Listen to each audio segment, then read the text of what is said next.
An invitation is issued. Till now, I've never had reason to examine it, or even to notice it, but I go into a sort of trance-like state when I start transcribing a lecture. There is a very pleasant sensation, now that I look at it, that the words coming off the end of the pen are my own. I have the illusion that my hand is anticipating what my ears hear, that I know the words before they're spoken and could transcribe the lecture even if the lecturer stopped speaking. I experience a stage of intimacy with the speaker. I may have no very exact understanding of what he's saying, but I imagine I have a profound perception of his meaning.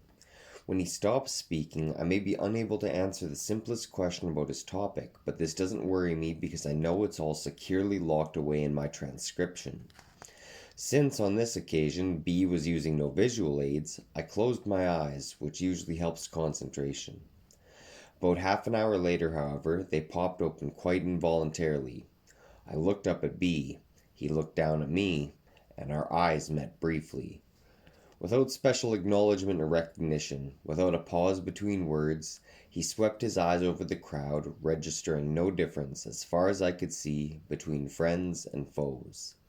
Then, in a gesture that had no evident correlation to anything he was saying, he lifted the index finger of his right hand into the air, held it there for a moment, then decisively angled it to his right.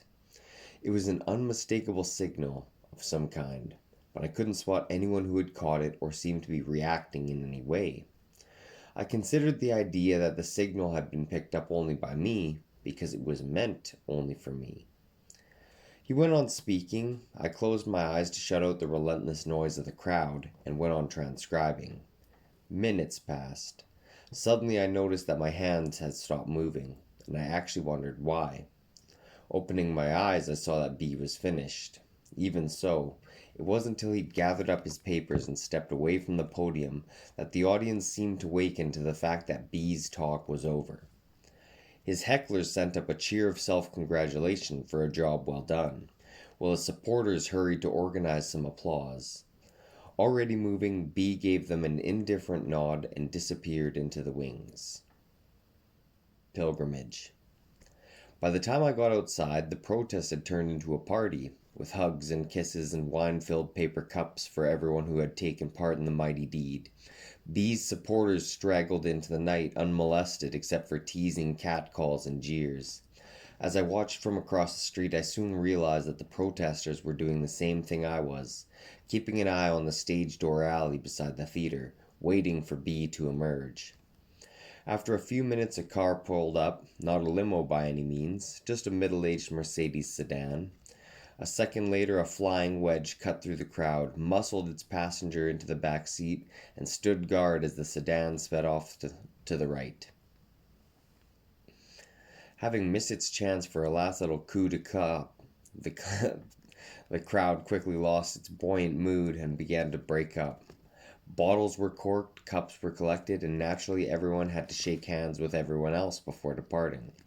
While this was going on, the uniformed guard reappeared at the theater entrance to usher out one last patron and lock up behind him. The patron thanked the guard with a nod, flipped up the collar of his topcoat against the night air, then turned to his left and made his way through the crowd into the darkness beyond. He would have been easily recognized had anyone bothered to look. I waited until he had a head start of 50 meters or so, then followed. Obviously, I had no idea where he was leading, if he was leading at all. Less obviously, I had no idea why I was following, except that I imagined I'd been invited. At first, I thought it likely that the Mercedes would circle the block and pick him up, but I was mistaken. Then I thought it likely that he was headed for some nearby tavern or coffee house, but again, I was mistaken. He walked on and on and on, gradually leaving the downtown area of the city behind. I began to have second and third thoughts about this adventure. If suddenly abandoned, I wouldn't have an easy time of finding my way back to the hotel. The buses were no longer running, or at least not here, and I hadn't seen a cruising taxicab in half an hour. Even worse, from my point of view, we'd entered an area of the city that I suppose would be called light industrial. There were no apartment buildings, no shops, no cafes, no all-night drugstores with convenient telephones and possibly helpful clerks.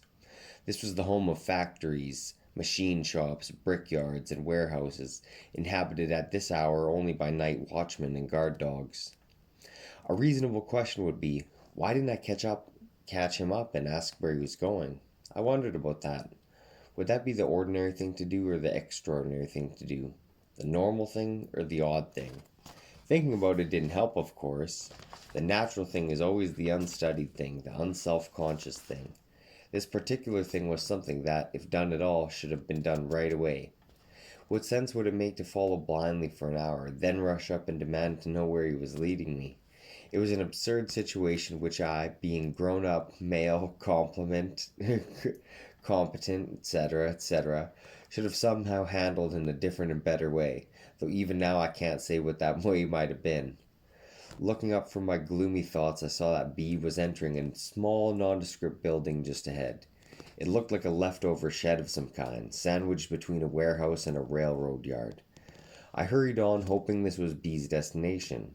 I was startled and amused when I reached the door and found an artfully rough sign next to it reading, Little Bohemia.